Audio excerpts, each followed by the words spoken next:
الحمد للہ نحمده ونصلی علی رسولہ الکریم اما بعد فاعوذ باللہ من الشیطان الرجیم بسم اللہ الرحمن الرحیم ولا تقولوا لمن يقتل في سبيل الله اموات بل احیاء ولكن لا تشعرون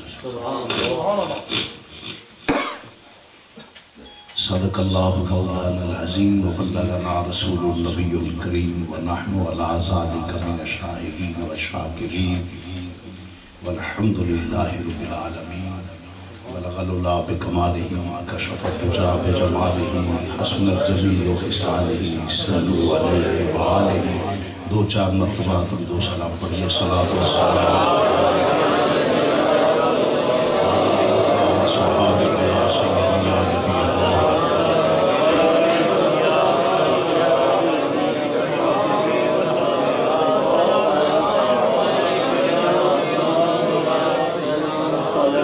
واجب الاحترام خطیب ملت اسلامی جناب علامہ شاہی صاحب نہایت ہی واجب الاحترام جناب حضرت علامہ محمد شہباز احمد چشتی صاحب جناب محترم مقام جناب قبلہ قاری صاحب دیگر ذی وقار معزز سامعین عزیز دوستو واجب الاحترام بزرگوں اور عزیز بھائیوں ماشاءاللہ یقیناً دو بیان پہلے ہو چکے ہیں علامہ ذوالفضل دو مفاضل شخصیت ہیں دعا گو ہوں خالق کائنات اللہ وحدہ لا شریک ان کے علم میں عمر میں عمل میں برکت عطا فرمائے اور بڑھ چڑھ کے قوم کو اسی طرح مستفیض فرماتے رہے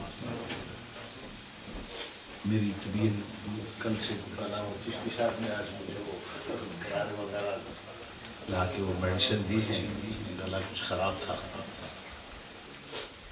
حصول برکت کے لیے حاضر ہوں اللہ تعالیٰ مجھے حق کہنے کی توفیق عطا فرمائے مجھے اور آپ کو عمل کرنے کی توفیق عطا فرمائے آمین ثم آمین معزز سامعین حضرات چند الفاظ جو میں نے تلاوت کیے ہیں وَلَا تَقُولُوا لِمَن يُقْتَلُ فِي سَبِيلِ اللَّهِ أَمْوَاتٌ بَلْ أَحْيَاءٌ وَلَكِنْ لَا تَشْعُرُونَ سادے الفاظ میں عام فہم و محاورہ ترجمہ اس کا یہ ہے کہ جو لوگ قرآن پاک کی آیہ کریمہ میں نے تلاوت کی ہے اس کا ترجمہ ہے کہ جو لوگ اللہ کے راہ پہ اپنی جان قربان کرتے ہیں اسے مردہ مت کہو وہ زندہ ہے بل احیاء ولکن لا تشعرون اللہ تعالیٰ نے ان کو ایسی اعلیٰ عرفہ اور اتنی اعلیٰ زندگی دی ہے کہ تمہارا گمان بھی وہاں نہیں پہنچ سبحان اللہ یہ تو قرآن پاک سے ثابت ہوا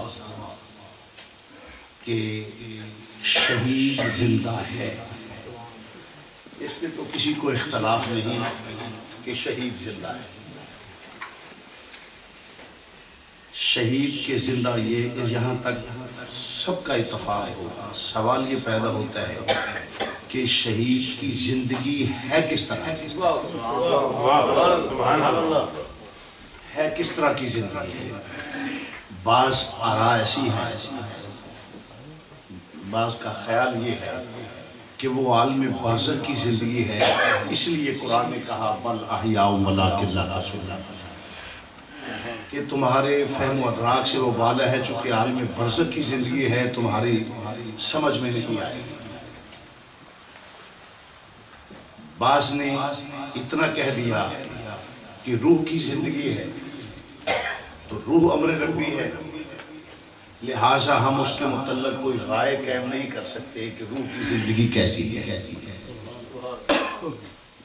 مگر میرا استدلال یہ ہے ہمارا استدلال یہ ہے کہ اللہ وحدہ لا شریک کا قرآن اور نبی کریم صلی اللہ علیہ وسلم کی حدیث کی جو روشنی میں ان کی زندگی بتائی گئی وہ سب سے اعلیٰ زندگی اور اسی پہ ہمارا ایمان ہونا چاہیے کہ وہ زندگی کیسی ہے وہ زندگی قرآن بہترین تفسیر وہ ہے جو قرآن کی قرآن سے کی جائے. بہترین تفسیر وہ ہوتی ہے جو قرآن کی قرآن سے کی جائے. تو کیسی زندگی ہے؟ تو قرآن نے کہا ہے عند ربہم یرزقون، کہ ان کی زندگی ایسی ہے ان کو کھانے کے لیے رزق دیا جاتا ہے. کھانے کے لیے رزق دیا جاتا ہے، اور جب رزق دیا جائے تو روح کھانے سے پاک ہے. روح کھاتا نہیں، روح پیتا نہیں، روح پہنتا نہیں. روح امر ربی ہے، اس کا کوئی ہم جسم نہیں بتا سکتے. کوئی روح نہ کھاتا ہے، نہ پیتا ہے، نہ پہنتا ہے. تو جس کا نام زندگی ہے اس میں کھانا بھی ہے جو ہم ایسی زندگی سمجھتے ہیں. اس میں کھانا بھی ہے، پینا بھی ہے، ملنا بھی ہے، آنا جانا بھی ہے. یہ ظاہر زندگی ہے. اس میں آنا جانا بھی ہے. کسی دوست احباب کو ملے، کسی عزیز کو ملے، اداس ہوا ان کے پاس گئے، ان کے پاس صاحب ہیں، حضرت ہیں، برخوردار ہیں، عزیزم ہیں، چیچی صاحب ہیں، مولانا ہیں، شہباز صاحب ہیں، قمر صاحب ہیں اور ساتھی ہیں. وہ ملنے کے لیے سب آگے آ جائیں، آگے تو سیکھ لیا. تو عرض کر رہا تھا کہ یہ زندگی یہ ہے ایک زندگی کا ہمارے سامنے نمونہ کہ زندگی وہ ہے جس میں کھایا جاتا ہے، پیا جاتا ہے، پہنا جاتا ہے اور ملا جاتا ہے، دیکھا جاتا ہے، سنا جاتا ہے، کچھ سنایا جاتا ہے. یہ ایک زندگی کا ہمارے سامنے نمونہ ہے. تو اب سوال یہ پیدا ہوتا ہے کہ ایک چیز تو اس میں ثابت ہو گئی کہ عند ربہم یرزقون، ان کو کھانے کے لیے رزق دیا جاتا ہے. تو رزق اس جسم کی ترجمانی کر رہا ہے، بتا رہا ہے یہ رزق کھانا کہ ان کا، کیونکہ روح تو کھاتا نہیں تو لہٰذا میدا تو میدا اکیلا ہو تو کھاتا نہیں. یہ تمام سسٹم جو ہے یہ درست ہوگا تو پھر وہ کھائے گا، پھر کھائے گا. تو اس سے ثابت ہوا کہ جو زندگی ہے وہ صرف روح تک یا نہ سمجھ آنے والی نہیں، بلکہ کیا ہے کہ زندگی اسی طرح ہے اور اتنی اعلیٰ ہے بل احیاء ولکن لا تشعرون، کہ جو ہم اتنی اعلیٰ اور وقار کی زندگی ہے کہ ہمارے فہم و ادراک سے بالا ہے. اس کا مطلب یہ بالکل نہیں کہ وہ جسم نہیں رہتا، نہ جانے کیسی زندگی ہے، نہیں، بلکہ قرآن کہتا ہے کہ وہ زندگی اسی طرح ہے جس میں کھایا بھی جاتا ہے. اب دوسری حدیث پیش کرتا ہوں. حدیث پاک ہے کہ امام الانبیاء تشریف لے جا رہے تھے حج کے لیے تشریف لے جا رہے تھے تو حضور علیہ السلام رکے. آپ نے فرمایا کہ یہ کون سی جگہ ہے؟ عرض کی یا رسول اللہ صلی اللہ علیہ وسلم یہ فلاں جگہ ہے. حضور نگاہ کرم فرمائیے، وضاحت فرما دیجئے ذرا کہ یہ پوچھنے کا سبب کیا ہے. فرمایا میں نے دیکھا ہے کہ موسیٰ علیہ السلام احرام باندھے تلبیہ پڑھتے ہوئے حج کے لیے جا رہے ہیں، حج کے لیے جا رہے ہیں. اب جب لبیک اللہم لبیک لبیک لا شریک لک لبیک ان الحمد والنعمت لک والملک لا شریک لک لبیک اللہم لبیک لبیک لا شریک لک، جب حاجی جاتے ہیں تو یہ تلبیہ پڑھا جاتا ہے. تو حضور علیہ السلام فرماتے ہیں کہ موسیٰ علیہ السلام تلبیہ پڑھ رہے تھے. اس کا مطلب یہ نکلا کہ جیسے ظاہری زندگی میں بولا جاتا ہے یا وظائف کیے جاتے ہیں یا ذکر خدا کیا جاتا ہے تو شہید جو ہے وہ ذکر خدا کرتا ہے اور اسی طرح کرتا ہے. اب ان کی ترکیب کو ذرا ذہن میں رکھنا کہ کھاتا بھی ہے اور پھر اس کے بعد ذکر خدا کرتا ہے. تو روح کی بات نہیں، یہ تو جسم زبان سے جب تلبیہ حج پہ جائے گا تو روح کے لیے تو نہیں، روح تو امر ربی ہے، روح کو تو دیکھا ہی نہیں جا سکتا، دیکھے نہیں جا سکتا. چنانچہ حضور علیہ السلام نے فرمایا کہ وہ تلبیہ پڑھتے اور احرام بھی باندھا ہوا تھا جب حج کے، تو احرام بھی ظاہر ہے کہ احرام بھی ہوگا، تو جب احرام بھی باندھا ہے تو اس کا مطلب یہ نکلا کہ ان کا جسم اطہر بھی صحیح، جسم اطہر بھی صحیح تھا، یعنی بولنا بھی، کھانا بھی اور لباس کا ہونا بھی ثابت ہو گیا، لباس کا ہونا بھی ثابت ہو گیا۔ اب رہا، پھر آگے گئے دوسری حدیث سے، فرمایا یہ کون سی جگہ ہے؟ عرض کی یا رسول اللہ ہمارے ماں باپ قربان جائیں، یہ فلاں جگہ ہے۔ تو امام الانبیاء نے فرمایا میں نے حضرت یونس علیہ السلام کو دیکھا ہے کہ وہ بھی احرام باندھے حج کو تلبیہ پڑھ رہے اور حج کو جا رہے ہیں۔ تو حضرت یونس علیہ السلام اور حضرت موسیٰ علیہ السلام، تو اس کا مطلب یہ نکلا کہ بل احیاء ولکن لا تشعرون کا مطلب یہ نہیں کہ بس وہ عالم برزخ کی زندگی ہے، مقصد ہے کہ زندگی اسی طرح ہے مگر اتنی اعلیٰ عرفہ زندگی ہے کہ ہمارا گمان بھی وہاں نہیں پہنچ سکتا۔ یعنی جیسے محاورہ استعمال کیا جاتا ہے کہ کوئی فقیر فٹ پاتھ پہ اینٹ کا سرحانہ بنا کے لیٹا ہو اور اسے کوئی کہے کہ تجھے کیا علم کہ بادشاہ اپنے محلوں میں کس وقار سے سویا ہوا ہے، تو فٹ پاتھ پہ پڑا ہے لاوارثوں کی طرح، اور تجھے کیا علم کہ بادشاہ اپنے کس وقار سے محل میں رہتا ہے۔ تو یہ اللہ تعالیٰ نے اس زندگی سے اس بہتری کا تقابل کرواتے ہوئے بتایا ہے کہ انسان جس زندگی کے لیے تو سب چیزوں کو ترک کرتا ہے۔ حضور علیہ السلام کی عظمت و شان جب حضور علیہ السلام نے جب امام الانبیاء بدر ہے احد ہے تو فرمایا کہ اپنی جان تجھے اس سے بہتر زندگی عطا کر دی جائے، بہتر زندگی۔ یہ جو مہربانی، شکریہ، بہت شکریہ۔ نعرہ تکبیر، نعرہ رسالت، نعرہ حیدری۔ تو بہتر زندگی عطا کر دی جائے گی۔ تو جب بہتر زندگی، اب پھر ایک اور بھی بات ہے کہ بات ذرا قابل غور، جب بہتر زندگی، اور زندگی کس کے لیے؟ وَلَا تَقُولُوا لِمَن يُقْتَلُ فِي سَبِيلِ اللَّهِ أَمْوَاتٌ۔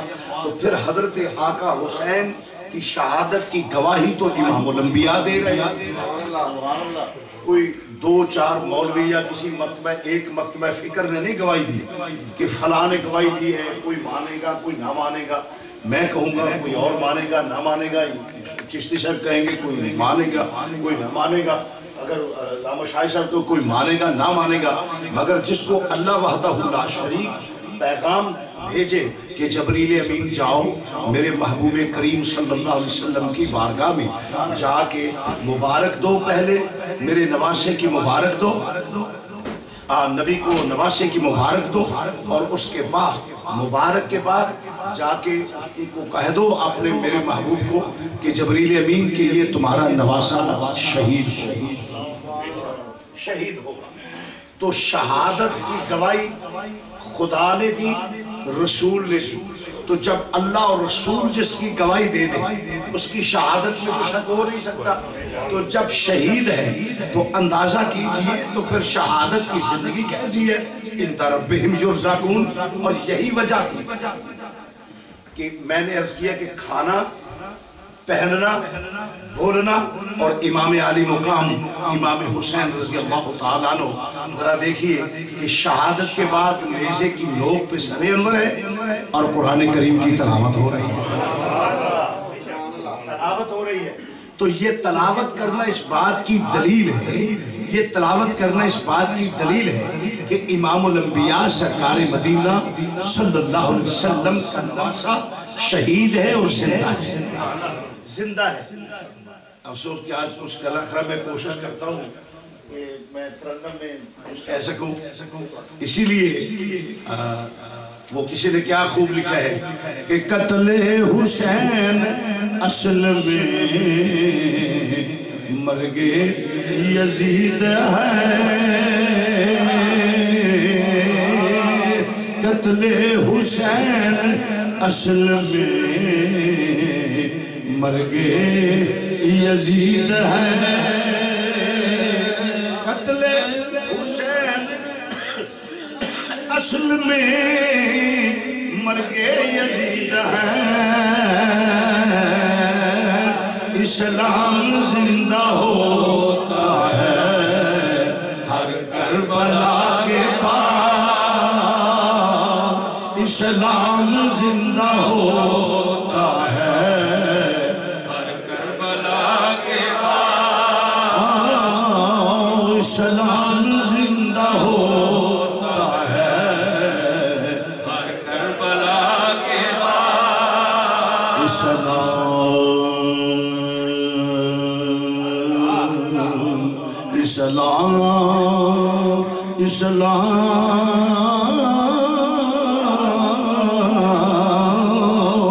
اسلام زندہ ہوتا ہے ہر کربلا کے بعد، اسلام زندہ ہوتا ہے ہر کربلا کے بعد، کربلا کے بعد اسلام زندہ ہوتا ہے ہر کربلا کے بعد،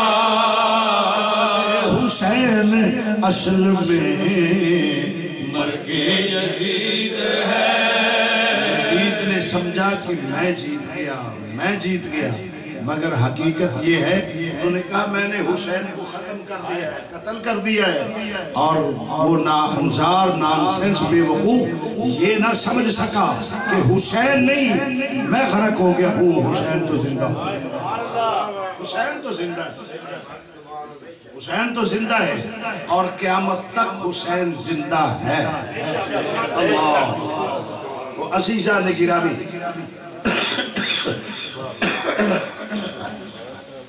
تو عرض کر رہا تھا اس لیے ہمارے نزدیک آقا حسین زندہ ہے، زندہ ہے، اور بلکہ میں ایک عرض کروں کہ زندگی کا معیار میں نے پیش کر دیا ہے، اس کا مطلب یہ مسئلہ بھی ظاہر ہوگا کہ قبروں میں رہنے والے سارے مردہ نہیں ہوتے، کچھ قبروں میں بھی زندہ ہوتے ہیں۔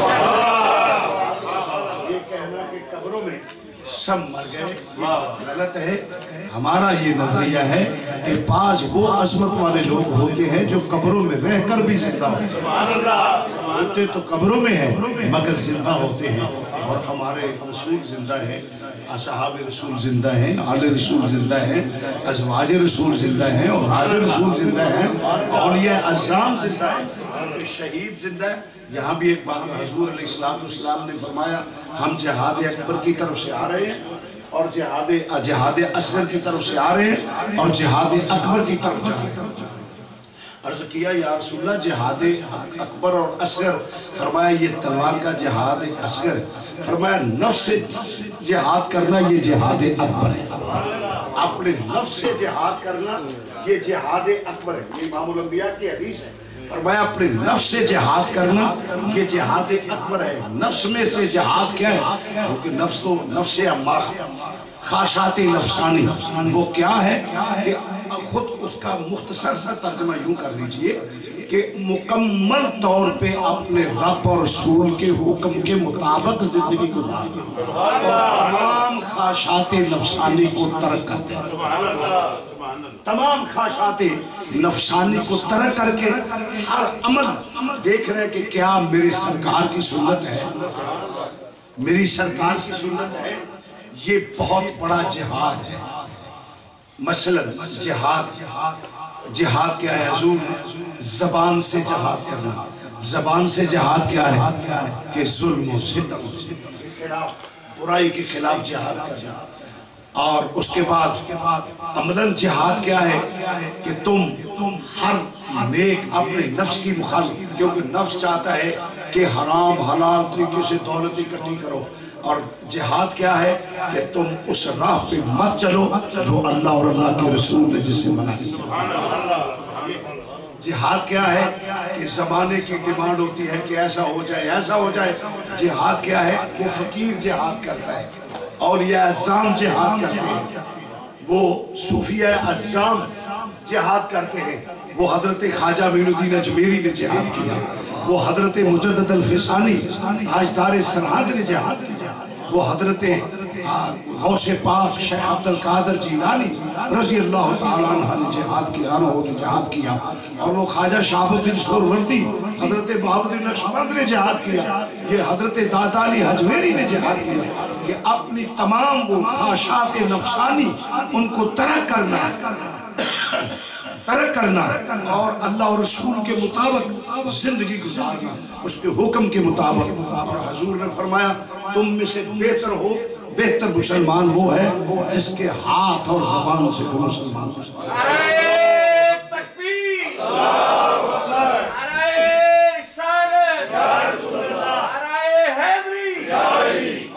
یہ ہے جہاد۔ تو عرض کر رہا تھا مسلمان بھائیوں کہ یہ اپنے نفس سے جہاد کرنا، وہ سلطان العارفین نے اس کے سادہ الفاظ میں ترجمہ کیا ہے، فرمایا باج فقیراں کسے نہیں ماریا، باج فقیراں کسے نہیں ماریا، ظالم چوری اندر دارا،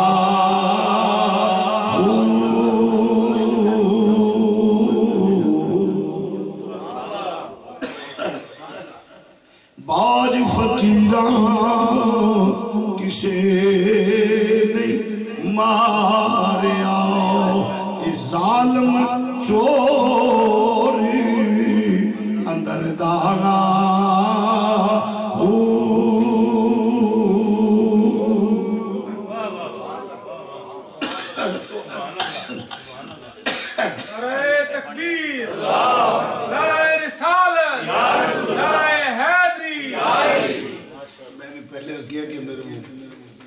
کیا ہوا گلا میرا سخت زخم خراب ہے، ابھی یہ تھوڑا بولا اللہ رسول کے فضل سے اور چٹی سے لوگ بیٹھے سے مجھے اسی لئے گزارے کیے ہیں، تو میں حضرت تھوڑا لیٹ ہونے کے ایک سبب ایک جی بھی تھا، تو عرض کر رہا تھا مسلمان بھائیوں، اس لیے یہ ہے مومنانہ زندگی کہ باطل کو قبول نہ کریں، برائی سے ہمیشہ بچے۔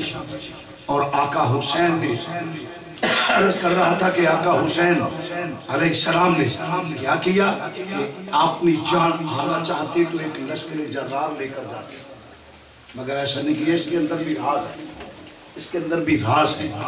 فرمایا کہ جتنے جائیں گے، چونکہ یزید اقتدار کا اتنا حریص ہے کہ وہ یقیناً ٹکرائے گا، اور ان کا رزلٹ اس باپ کے بیٹے تھے، اس باپ کے بیٹے تھے، انا مدینۃ العلم وعلی الباب، میں علم کا شہر ہوں، علی اس کا دروازہ ہے۔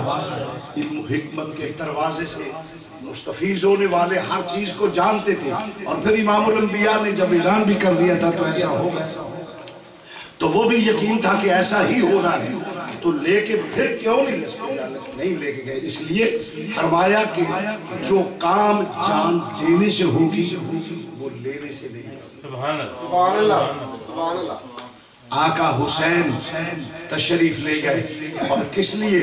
فرمایا کہ تو دین کی حدوں کو توڑ رہا ہے، تو نے جو کام کرتا ہے وہ اللہ اور رسول کے حکم کے خلاف ہے، لہٰذا خبردار یہ حسین، اور پھر کیوں نہ کرتے باپ علی المرتضیٰ کا، باپ علی المرتضیٰ، کون علی المرتضیٰ؟ جنہوں نے پوری زندگی دونوں جہاد کیا، اپنے نفس کے خلاف بھی جہاد کیا ہے، بلکہ میں آپ کو ایک مزے کی بات سناؤں کہ حضرت امام الانبیاء تشریف فرمائے تو عرض کیا یا رسول اللہ قیامت کا منظر جیسے بیٹھے گفتگو چل جاتی ہے کہ قیامت کے دن اتنا حساب و کتاب ہوگا، ہر چیز کا حساب ہوگا، اگر تو نے مال حرام کمایا ہے تو اس کا حساب ہوگا، ہر چیز کا حساب ہوگا، تو قیامت کے دن وہ سوا نیزے پہ سورج اور تانبے کی زمین اور وہ مالک یوم دین اللہ کی بارگاہ میں پیش ہونا پڑے گا، ہر چیز کا حساب دینا ہوگا۔ مال حرام کمایا ہے یا ظلم کیے ہے، زیادتی کی ہے، زنا کیا ہے، بدکاری کی ہے، ہر چیز کا حساب ہوگا، تو یہ کیسے ہوگا؟ تو سرکار مدینہ صلی اللہ علیہ وسلم نے فرمایا ابھی بتاتا ہوں. فرمایا کہاں ہے میرے عثمان؟ کہاں ہے میرے عثمان؟ حضور میں حاضر ہوں. فرمایا وہ جو گرم پتھر ہے اس پہ کھڑے ہو جاؤ اور اپنے گھر کا مال اس کی گنتی کرو. آپ نے شروع کیا فلاں چیز فلاں چیز فلاں چیز فلاں چیز فلاں چیز، یا گننا شروع کر دیا تو ابھی کچھ بھی نہ گن پائے تھے. عشر عشیر تو پھر بھی بات ہے اس سے بھی کم. تو پاؤں وہ گرم پتھر سے چلے تو آپ نیچے اتر دیجیے. فرمایا جاؤ علی آپ بھی کھڑے ہو جاؤ. عرض کی ایک گھوڑا ایک تلوار ایک زرہ نیچے. فرمایا یہی ہوگا. فرمایا یہی ہوگا. اور اس کے بعد گمان ہو سکتا تھا کہ کوئی یہ بھی ذہن بنا سکتا کہ مولا کائنات کو تو اس کا مطلب عثمان غنی کا حساب لمبا ہوگا. تو امام الانبیاء امام سرکار مدینہ فرمایا اسلام کو آپ کے مال کی ضرورت ہے. حضور نبی کریم صلی اللہ علیہ وسلم نے فرمایا مال کی ضرورت ہے. تو حضرت عثمان غنی کھڑے ہو گئے. یا رسول اللہ ایک قطار اونٹوں کی لدے سامان کی جناب کا نظر پیش کرتا ہوں. امام الانبیاء کا چہرہ کھل گیا. وَدَاعِيًا إِلَى اللَّهِ بِإِذْنِهِ وَسِرَاجًا مُنِيرًا. پہلے ہی والضحیٰ کا چہرہ واللیل زلف، اور اس کے بعد چہرے کا کھل جانا. سبحان اللہ. کیا حسن رسول تھا، کیا حسن رسول تھا. اور پھر آپ کا چہرہ، بلکہ آپ کے حسن و جمال کا یہ عالم تھا، یہ عالم تھا آپ کے حسن و جمال کا کہ جس نے دیکھا ہے حضور کا ہو کے رہے.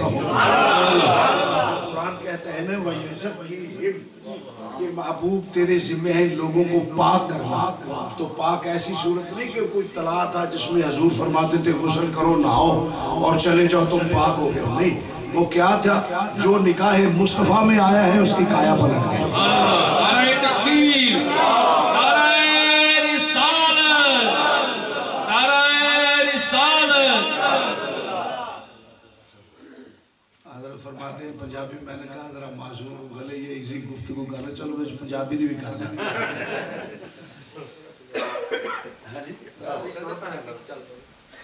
نہیں جدو رہتا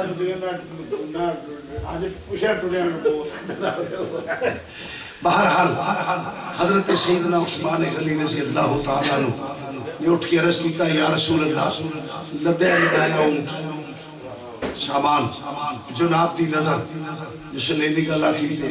آپ دا چہرہ مبارک کھل گیا. اور پھر پہلے ہی وَالضُّحَىٰ وَاللَّيْلِ إِذَا سَجَىٰ.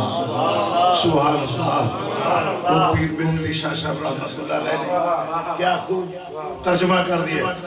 آپ فرمانے مکھ چند بدر شاشانی ہے، مکھ چند بدر شاشانی ہے، متھے چمک دلاٹ نورانی ہے جی، متھے چمک دلاٹ نورانی ہے، مکھ چند بدر شاشانی ہے جی، مکھ چند بدر شاشانی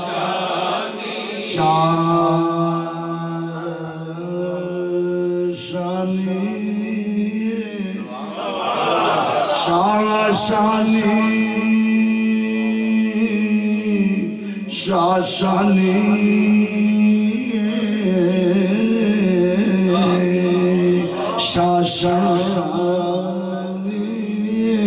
مکھ چند بدر شاشانی شاشانی مکھ چند بدر شاشانی متھے چمک دلاٹ نورانی متھے چمک دلاٹ نورانی کالی زلف تے آنکھ مستانی جی، کالی زلف تے آنکھ مستانی مستانی کالی زلف تے آنکھ مستانی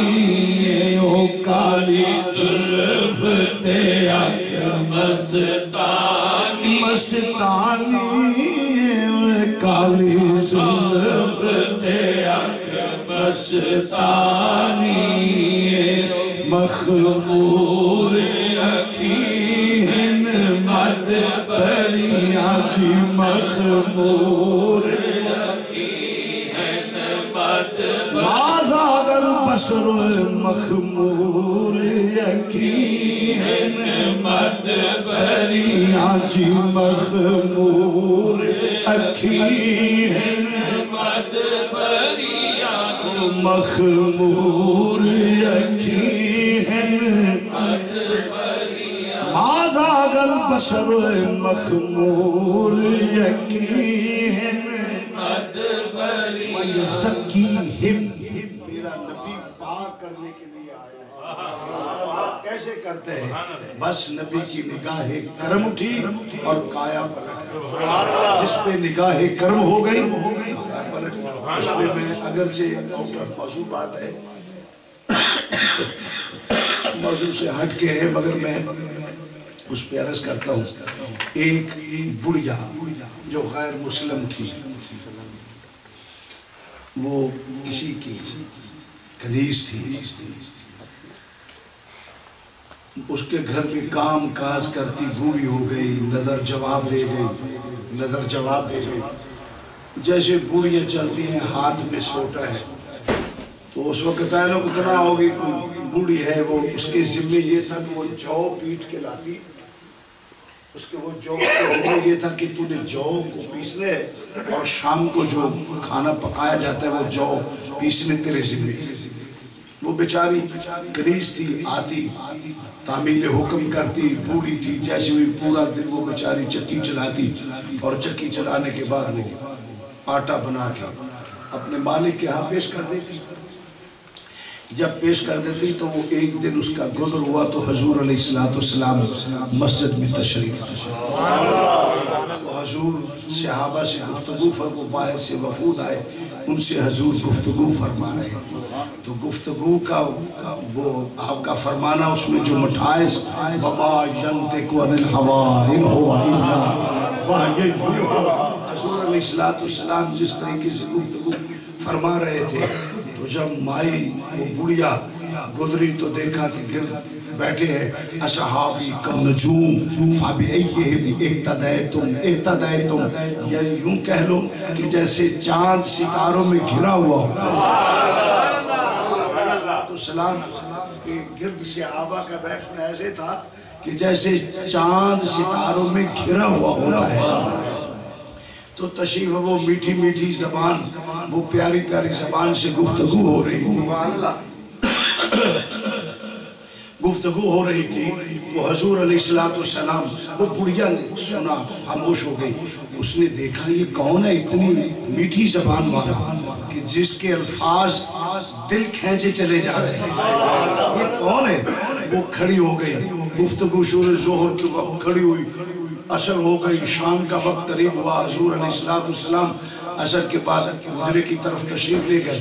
تو مائی کو خیال آیا کہ پورا دن گزر گیا ہے، تو میرا مالک مجھے پوچھے گا میں نے کیا کیا، میں نے کیا کیا، وہ تو ناراض ہوگا، سخت مزاج ہے، کیا ہوگا اس کا؟ تو اس نے رونا شروع کر دیا۔ صحابہ اٹھے، اماں کیا ہوا تجھے؟ اسلام میں ہر بوڑھے کی عزت ہے، یہ بات یاد رکھیں۔ حضور نے فرمایا جس کی داڑھی سفید ہو، جس کے بال سفید ہو، اس کی عزت ہے، بوڑھے کی عزت ہے۔ اور پھر اسلام میں یقیناً رواداری اور محبت اخلاق بلا رنگ و نسل، بلا تمیز مذاہب کے کہ کون کس کا ہے، انسانیت کی خدمت اسلام میں ضروری ہے۔ حضور علیہ السلام اس حد تک ضروری ہے کہ امام الانبیاء سرکار مدینہ، بات آگے طویل ہوتی چلی جائے گی، کہ ایک بڑھیا کی جو غیر مسلم تھی، اس کا بوجھ اٹھا کر حضور اسے چھوڑنے چلے گئے۔ تو یہ نبی پاک صلی اللہ علیہ وسلم کی سنت ہے کہ کسی انسان کی خدمت کرنا، خواہ وہ کیسا ہو، اگر آپ کے متعلق کچھ ہے تو اس کی خدمت کرنا، یہ بھی نبی پاک کا، یہ ہے نفس کے حضور علیہ السلام کے حکم کے مطابق۔ یعنی نفس تو کہتا ہے نا کہ تو آ کر کے رہو، تو کہڑے مگر جب کسی بوڑھے کو سڑک کراس کرواؤ گے، جب کسی بوڑھے کے کام آؤ گے، جب کسی کمزور کے کام ہوگے، بلا تمیز کے کون ہے، یہ رنگ نسل کون ہے، مذاہب کے بلا، جب اس کی خدمت کرو گے تو یہ ہمارے نبی کی سنت ہے۔ تو حضور علیہ السلام اس مائی کی بوجھ اٹھا کر اسے گھر چھوڑنے چلے گئے، اور اس اخلاق کا رزلٹ کیا نکلا کہ وہ بوڑھی مائی بھی حضور کا کلمہ پڑھ گئی۔ تو عرض کر رہا تھا کہ وہ اماں نے رونا شروع، بوڑھی مائی نے رونا شروع کر دیا، تو صحابہ نے جب حضور شور سنا باہر تشریف لے، جب باہر تشریف لیا تو فرمایا کیا ہوا؟ حضرت یہ کہنے لگی وہ کون تھے جو گفتگو فرما رہے تھے؟ اللہ۔ جواب آیا امام الانبیاء اللہ کے رسول ہیں، اماں وہ تو اللہ کے رسول ہیں۔ تو میں اس کی پنجابی ٹرانسلیشن کرتا ہوں، کہ میں ماں صدقے جائے اس ماں تو میں صدقے جمع جنہیں اس شہزادے نے چاہتے ہیں۔ اتنی مٹھی زبان اور اتنی اچھی گفتگو، تو ادھر حضور بھی تشریف لے آئے تھے، فرمایا مت اصل گالے میں کہ میں مالک میرا سخت ہے تے میں کمیں واپس، فرمایا ماں فکر میں کر آ میرے نام۔ حضور علیہ السلام نے اماں نو نال لیا، فرمایا اللہ چکی دے تو دانے پا تے میں چکی چلا۔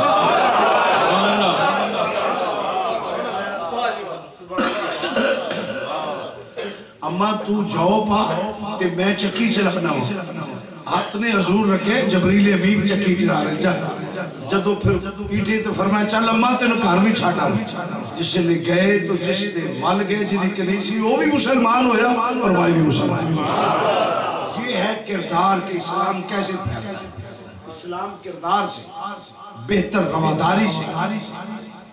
تو عرض کر رہا ہوں مسلمان بھائیوں، تو بات عرض کرتا رہا تھا کہ امام الانبیاء سرکار مدینہ صلی اللہ علیہ وسلم کی عظمت و شان وہ نگاہ ہے، اس نگاہ نے اتنی نگاہ جو اوروں کو پاک کرنو، جب اس نگاہ نے وہ نگاہ کرم جس پہ جس کو مرکز میں وہ کون تھے؟ آقا حسین۔ بات اب طویل نہ ہو جائے، آقا حسین، آقا حسین سے وہ محبت اور شفقت اور جس کو شہید بھی فرمایا گیا، تو کس لیے کہ اور پھر حضور نے فرمایا الحسین منی وعانا من الحسین، نانے وچوں تے دو ترے ہوتے ہی نہیں، دو ترے چو نانا کی بھی ہوتا ہے، حسین میرے وچوں ہے میں حسین وچوں ہے، تو کس طرح ہو گیا؟ اس لیے فرمایا کہ حسین مجھ سے ہے اور میں حسین سے ہوں، یعنی حسین اسلام کو زندہ کرنے والا۔ جیسے کوئی آدمی بیمار ہو جاتا ہے تو ڈاکٹر سے کہتے ہیں کہ اسے خون کی ضرورت ہے، وہ آقا حسین نے اپنا خون دے کے اس اسلام کے پودے کو پھالا اور جوان کیا، اور آج میں آپ کو یقین دلاتا ہوں، آج جو مساجد میں رونق، کلمہ، اسلام، مسلمان، یہ سب کچھ آقا حسین کے خون کے صدقے میں ہے، ان کے صدقے میں ہے۔ اگر حسین شہید نہ ہوتا گھر گھر یزید ہوتا، تو آقا حسین نے یہ بھی بتایا کہ اسلام کی عظمت و شان کیا ہے اور اس کی اہمیت کیا ہے۔ تو عزیزان گرامی، امام عالی مقام تو میں نے کہا شہید فرمایا، بات دور نکل گئی، شہید فرمایا، تو شہید۔ اب میں یہاں ایک بات عرض کروں گا کہ جو لوگ یہ نظریہ رکھتے ہیں کہ جی بس مر گیا اور اس میں قبر میں گیا اور ختم ہو گیا، اب ایک سوال کرتا ہوں کہ اگر آپ 1 روپیہ خرچ کریں گے تو اس کے مقابلے میں اللہ وحدہ لا شریک کا اعلان ہے کہ میں اسے 10 دنیا میں اور 70 آخرت میں دوں، اور اللہ بڑھا کے اسے 700 گنا تک بھی کر سکتا ہے، اس سے بھی بڑھا سکتا ہے۔ جو چیز دو وہ تو اللہ دے، اگر اس کے راستے میں جان دے دی جائے